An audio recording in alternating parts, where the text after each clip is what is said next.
सत Sri Akal, you all are watching me at Punjab Kesari Navodaya Times. मैं हूं आपके साथ नमिता सचदेव। हमारे देश के प्रधानमंत्री का कहना है कि मेरा देश बदल रहा है। अगर मैं हमारे सिनेमा के फिल्म मेकर्स की बात करूं तो वो अपने फेवरेट जॉनर्स को छोड़ के आजकल hard hitting intense subject matter पे फिल्में बना रहे हैं, जिसका इम्पैक्ट सोसाइटी पर काफी पड़ रहा है। तो क्या मैं ये कह सकती हूँ कि आज हमारा सिनेमा भी इन सब चीजों से बदल रहा है? यस, एक फिल्म आ रही है बस्तर द नक्सल स्टोरी। इसके बारे में बात करने के लिए और इसकी पूरी जानकारी देने के लिए हमारे साथ फिल्म के डायरेक्टर और प्रोड्यूसर मौजूद हैं। Let me welcome them first on the show. Renowned film maker and producer mister Vipul Amritlal Shah is with us right now and the director of Bastar the Naxal story mister Sudipto Sen. बहुत बहुत स्वागत आप दोनों का। तो पहले मैं आपसे पूछना चाहूँगी, ये जब फिल्म आप बना रहे थे, जैसे मैंने कहा कि एक हार्ड हिटिंग सब्जेक्ट है और जिस तरह से देश के प्रधानमंत्री कह रहे हैं कि मेरा देश बदल रहा है, तो ऐसे अगर फिल्में आएंगी तो हम कह दें कि सिनेमा भी बदल रहा है इसके साथ? ऐसा नहीं है कि कुछ रेडिकल चेंज हो रहा है, बट डेफिनेटली पिछले 70-75 साल में जो एक किस्म का नैरेटिव चल रहा था, सिनेमा जिस तरह की कहानियाँ बोल रहे थे, सिनेमा जिस तरह का दुनिया के साथ रूबरू करा रहे थे दूसरे दुनिया को, उससे थोड़ा सा माहौल थोड़ा बदला है। माहौल इस तरह बदला है कि हम कुछ अनकंफर्टेबल ट्रूथ जिसको बोलते हैं, वो अनकंफर्टेबल ट्रूथ बोलने के लिए माहौल थोड़ा सा कंड्यूसिव हुआ है। मतलब आप सच अगर है आपके साथ, आप सच बोल सकते हो और उसकी पूरी तरह आपको बोलने की इजाज़त है, स्पेस है। ये नैरेटिव आप नए तरीके से शुरू कर सकते हो। जो चीज़ों में लोग अपने नज़रिया छुपा के रखते थे, जैसे हमारी पहले फिल्म था केरला स्टोरी, ये इतने बड़ी एक साजिश हमारी देश के खिलाफ रचा जा रहा था पिछले कई सालों से। जब हम उसके बारे में बात करने लगे, वही लोग, पुराने लोग कुछ विरोध किए, लेकिन बाद में ये फिल्म इतनी ज़्यादा पॉपुलर हो गया कि घर घर में इस फिल्म की चर्चा होने लगे, क्योंकि सच का एक इतना सुंदर पावर है, सच का एक सुंदर दायरा है। एक बार अगर सच आप बोल दिए ना, वो आपको विजयी, विक्टोरियस बनाएगा ही बनाएगा। तो बस्तर में भी एक ऐसा सच है जो सच आम लोगों के दुनिया में पता ही नहीं था कि बस्तर है कहाँ, बस्तर में हो क्या रहा है। हम एक ऐसे दुनिया से कि आप लोगों को रूबरू कराएंगे, लोगों को उसके बारे में बात करेंगे कि ये एक हिडन ट्रूथ की तरह बाहर आएगा। तो ये सारे बोलने के लिए हमें मौका मिल रहा है। हम बेबाकी से वो बात करने के लिए एक इकोसिस्टम हमारे सामने है। तो इस श्रृंखला में ये चेंज तो हुई है, लेकिन अलग अलग समय पे इस तरह की फिल्म आए हैं। ऐसा नहीं है कि फिल्म नहीं आए, लेकिन हाँ, ये बात सच है, पिछले 7-8 साल में हमने ताकत दिखाया इस तरह की बात करने के लिए। वही ना, मैंने बोला कि अच्छे फिल्म मेकर्स नहीं कर पाए और पूरी तरह से एक नक्सल स्टोरी को दिखाना ही अपने आप में बहुत बड़ी बात है। इससे पहले कि मैं कुछ और जानूं कि क्या ऑब्जर्वेशन है, क्या विजन रहा या क्या सोच थी इसके पीछे इस स्टोरी को लाने के लिए, विपुल सर मैं आपसे ज़रूर पूछना चाहूँगी कि आपका जॉनरा कॉमेडी का रहा है, अभी इतना हार्ड हिटिंग सब्जेक्ट है ये। सुदीप्तो ने जब आपके साथ डिस्कस किया, so what was your instinct as a producer कि ये फिल्म अगर लाएंगे तो इसका क्या इम्पैक्ट होने वाला है, या इस तरह की जो फिल्में हैं, मैं कहूँगी ये हिट की गारंटी भी रहती है? ऐसी हिट की गारंटी तो किसी भी सिनेमा में नहीं होती और कोई भी फिल्म मेकर ये दावा नहीं कर सकता कि मैं जो बना रहा हूँ ये हिट ही होगा। ये ऐसा नामुमकिन है। लेकिन जब एक विषय आपके सामने आता है, जैसे सुदीप्तो दादा ने मुझे अपनी रिसर्च दिखाई बस्तर के ऊपर, हम पूरा देश जानता है कि बस्तर में 76 सीआरपीएफ के जवानों की हत्या की गई और उसका एक बहुत ही विभत्स सेलिब्रेशन हुआ जेएनयू में। लेकिन उस रिसर्च में मैंने ये भी देखा कि एक 4 महीने के बच्चे को आयरन के रॉड से मार दिया गया। मैंने ऐसा भी देखा कि 8 बच्चों को अपनी माँओं से छीन के आग में जला दिया गया जिंदा। इतनी क्रूरता। और इसके अलावा ऐसे कई किस्से जिसमें हमारे कई हजारों जवानों की मौत हुई, पुलिसकर्मियों की, सीआरपीएफ जवानों की मौत हुई है, कई कॉमन सिटीजन्स की मौत हुई है और ये आंकड़े बहुत बड़े हैं, लेकिन इसके ऊपर कहीं कोई चर्चा नहीं होती है। हम जब बस्तर गए जानने के लिए कि ग्राउंड रियलिटी क्या है, तो हमने देखा कि बस्तर में रोड बनाना मना है। रोड बनाने की कोशिश करते हैं तो उसे रोका जाता है, वायलेंस होता है। स्कूल नहीं बनने दिया जाता, हॉस्पिटल नहीं बनने दिया जाता, मोबाइल नेटवर्क नहीं आएगा, पीने के पानी की पाइपलाइन नहीं बिछ सकती।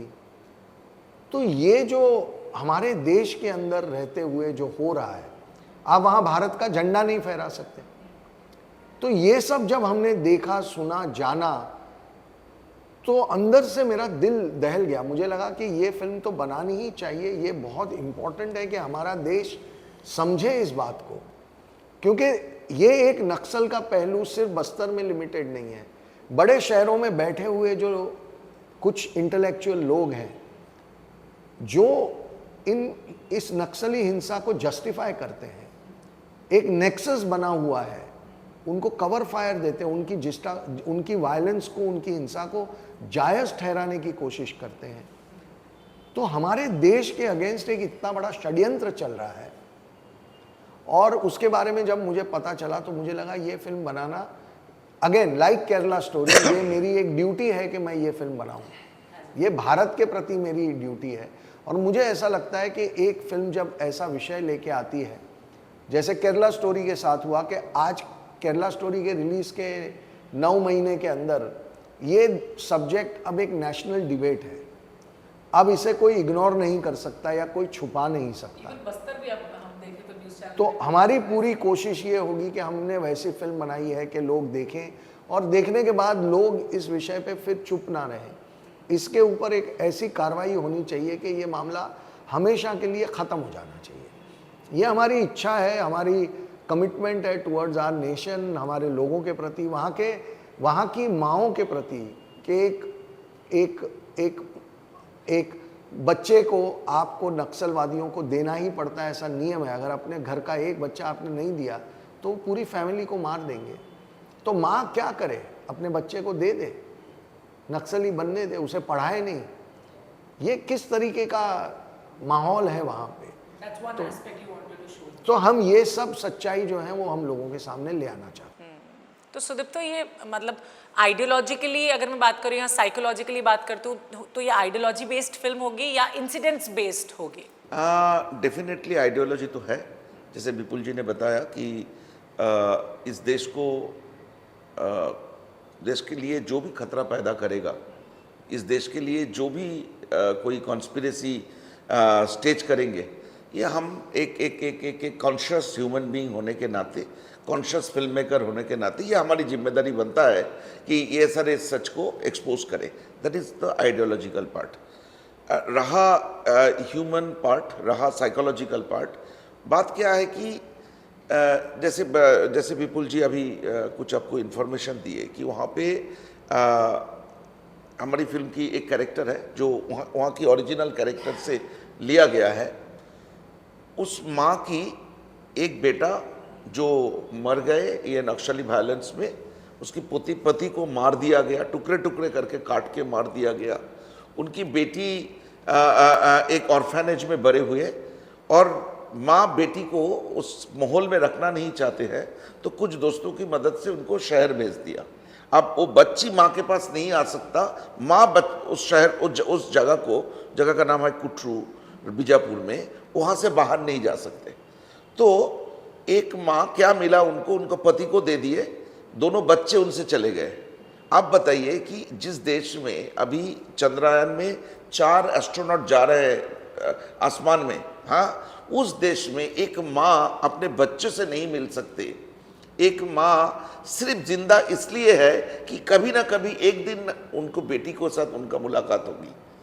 तो मुझे लगता है कि ये जो साइकोलॉजिकल एस्पेक्ट है, ये डेवलपमेंट की कुछ बेसिक नॉर्म को भी वायलेट करता है। ये कोई भी डेवलपमेंट कंप्लीट नहीं होगा, कोई भी डेवलपमेंट 360 डिग्री नहीं हो सकता जब देश की एक भी जनता, एक भी औरत अपने बच्चे से नहीं मिल पाएंगे, ऐसा स्थिति रहेगा।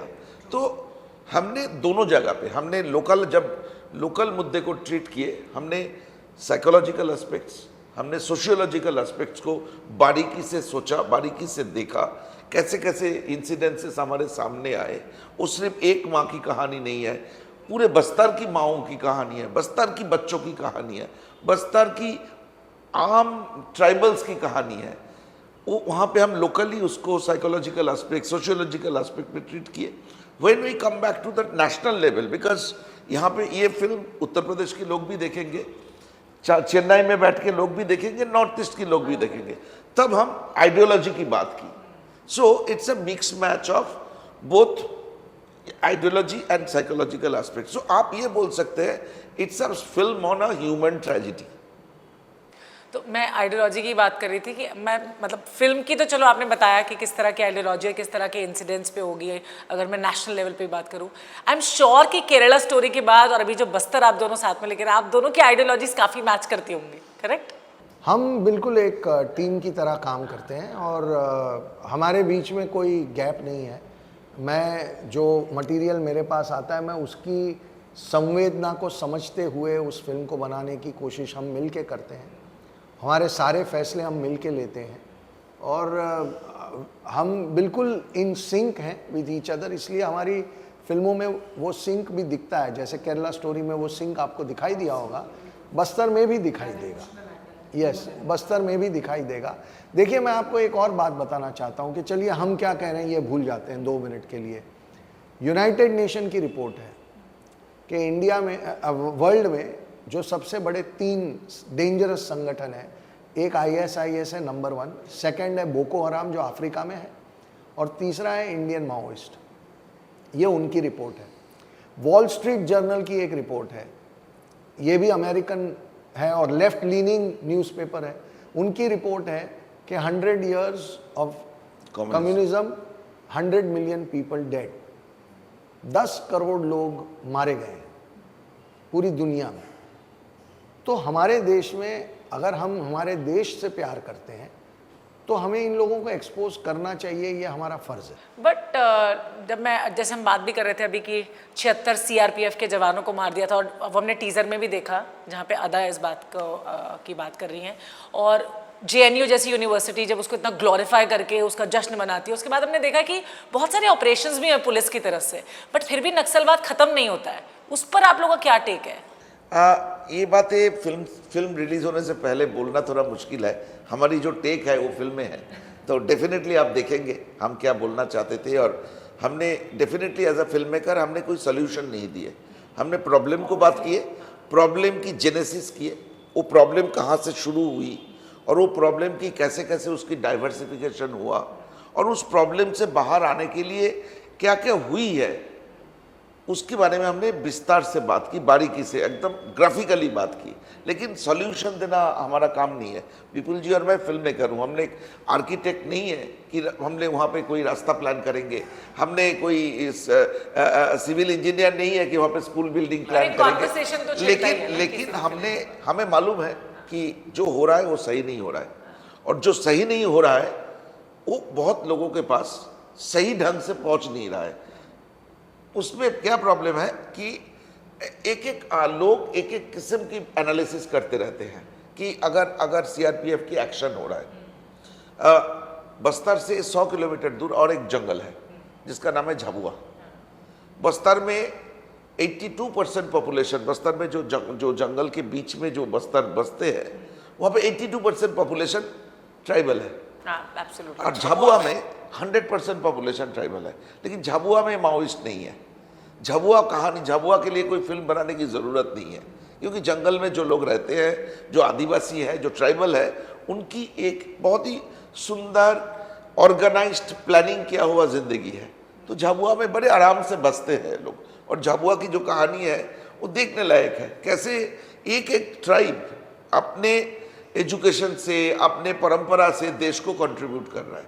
लेकिन ठीक 100 किलोमीटर दूर जहाँ पे आज तक करीबन 50-60 हज़ार लोगों की मौत हुई है, जो हमारी सिक्योरिटी फोर्सेस है, कभी 76 जवान, कभी 55 जवान, कभी 32 जवान एक एम्बुश में एक रात में 2 घंटे की एक ऑपरेशन में मार दिया जाता है। 2013 में कांग्रेसी लीडर 27 पॉलिटिकल लीडर को एक साथ मार दिया गया था एक एम्बुश में। तो कोई सॉल्यूशन देना हमारा काम नहीं है, लेकिन इतना हमने ज़रूर की है, बस्तर से वो कहानी हम इस बार बोलने जा रहे हैं जो पिछले 100 साल की हिस्ट्री में नहीं बोला गया। हमारी कैमरा उस जगह पे पहुंचे जहां पे आज तक कैमरा क्या, कोई न्यूज़ चैनल की कैमरा क्या, कोई सरकारी ऑफिसर नहीं पहुंचे। हम वहां तक पहुंचे, वहां से फोटोग्राफी किए, वहाँ के लोगों की बातें लेके आए। तो मुझे ये लगता है सॉल्यूशन की बहुत नज़दीक हमारी कमेंट्री है उस फिल्म में। मतलब लेकिन एक चीज मैं जानना चाहूंगी, जब इस तरह का कोई हार्ड हिटिंग या फिर ऐसा इंटेंस सब्जेक्ट होता है जिस पे फिल्म बनती है, तो एक सिक्योरिटी थ्रेट भी हो जाता है ना कहीं। जब आपने शूट किया तो ऐसा कहीं कॉल वॉल तो नहीं आ गया आपको? आपने आधा का वो टीजर देखे हैं? Yes. उसमें राधा ने लास्ट में बोलते हैं, मैं इन लोगों को मार दूंगा, फांसी पे चढ़ाना है चढ़ा देना। विपुल जी और मेरा ये हमारी लाइन है कि हमने बोलेंगे अगर फांसी पे चढ़ाना है तो चढ़ा देना। अच्छा विपुल सर, आपको हम देखते हैं इंडस्ट्री में भी कई लेफ्टिस्ट लोग हैं, तो उनके कॉल्स आए, इंडस्ट्री से क्या रिस्पांस रहा जब they got to know that you making a film on this? मुझे नहीं पता इंडस्ट्री में कितने लोगों ने ये टीजर देखा है, या मेरे कुछ दोस्तों के फोन आए जिन्होंने देखा है, उनके फोन जरूर आते हैं। बट बहुत सारे लोग मुझे ऐसी फिल्मों से दूर रहने के लिए भी बहुत कहते हैं कि क्यों इतना जोखिम ले रहे हो, क्यों इतना रिस्क उठा रहे हो, क्या जरूरत है। प्रोपेगेंडा फिल्म भी है ना? वो देखिए, जो प्रोपेगेंडा फिल्म वाला जो एक एलिगेशन है, उसके ऊपर हम सिर्फ इतना ही कहना चाहते हैं कि प्रोपेगेंडा क्या होता है। मैं आपसे पूछना चाहता हूँ कि प्रोपेगेंडा का मतलब क्या होता है। मैं ये पूछना चाहता हूँ कि क्या 76 जवान मरे या नहीं मरे, क्या JNU में सेलिब्रेशन हुआ या नहीं हुआ, क्या उस 4 महीने के बच्चे का सर फोड़ा गया, क्या रास्ता नहीं बनने दिया जा रहा, ये हकीकत है या नहीं है। आप अगर उन हकीकतों पे लॉजिक के साथ हमको प्रूव कर दो कि हम झूठ बोल रहे हैं, तब वो प्रोपेगेंडा होगा। लेकिन अगर आप वो प्रूव नहीं कर सकते तो आपके पास कोई मटेरियल नहीं है, कोई सच्चाई नहीं है डिबेट करने के लिए, तो आप लोगों का ध्यान भटकाने के लिए एक टर्म यूज कर देते हो कि ये प्रोपेगेंडा फिल्म है, ये झूठी फिल्म है। तो मैंने कहा कई लोग तो ये जो है, ये प्रोपेगेंडा कहने वाले लोगों को मेरी एक विनती है कि हम जेनरिक क्यों बात कर रहे हैं कि एक हवा में एक बात उछाल दी लोगों को भटकाने के लिए। हम एक मुद्दे पे बात करते हैं ना, आप लॉजिक लेके आइए, बोलिए कि नहीं 76 जवान नहीं मरे थे, ये हमारा फैक्ट है, बोलिए, तब तो डिबेट होगा। लेकिन ये कह देना कि नहीं तुम झूठे हो, तुम प्रोपेगेंडा हो, ये वही आदमी कहता है जिसके पास एक्चुअली में कोई लॉजिक या आर्ग्यूमेंट होता नहीं है। जैसे शालिनी उन्नीकृष्णन केरला स्टोरी में, क्या शालिनी उन्नीकृष्णन नहीं थे? आज भी वो लड़की अफगानिस्तान की जेल में है। क्या गीतांजलि सुसाइड नहीं की थी? उसके माँ बाप आके कैमरा के सामने बोला था। क्या नीमा मैथ्यू को 5 दिन में 20 लोगों ने रेप नहीं किया था? वो लड़की कैमरा के सामने आके बोलिए। आप बताइए, अगर आप सच को सच नहीं मानोगे, आपकी सच का भी आपकी कंफर्टेबल लेवल को मैचअप करना है, तो इनको क्या जवाब दे? मतलब ये मुझे नहीं लगता है कि आज इस समय पे बैठ के, जब हमारी एक एक इंफॉर्मेशन आप कोई भी सर्च इंजिन में जाके, इंटरनेट के सर्च इंजिन में जाके आप चेक कर सकते हैं, जस्ट टू डिस्क्रेडिट। आपने एक कपड़े शर्ट पहना, मुझे ये कलर अच्छा, आप बहुत अच्छे इंसान हैं, ये कलर पसंद नहीं आया, तो मैं क्या बोलूँगा कि ये कलर खराब था तो यही खराब है। मतलब डिस्क्रेडिट करने के लिए कुछ भी हो सकता है। एक फिलॉसफी की एक शब्द है, लॉजिक के साथ लॉजिक का लड़ाई होता है, लॉजिक के साथ इन लॉजिक का कभी लड़ाई हो ही नहीं। तो सही इंसानों में लड़ाई हो। और हमने डिसाइड की कि हमने रॉयली इग्नोर करेंगे बस। आपको एक और बात बताता हूँ, एक ही क्रिटिसिज्म जो केरला स्टोरी के साथ लोगों ने हवा में घुमाया, वो था 32,000 का आंकड़ा कहाँ से आया, है ना? The facts and figures of course।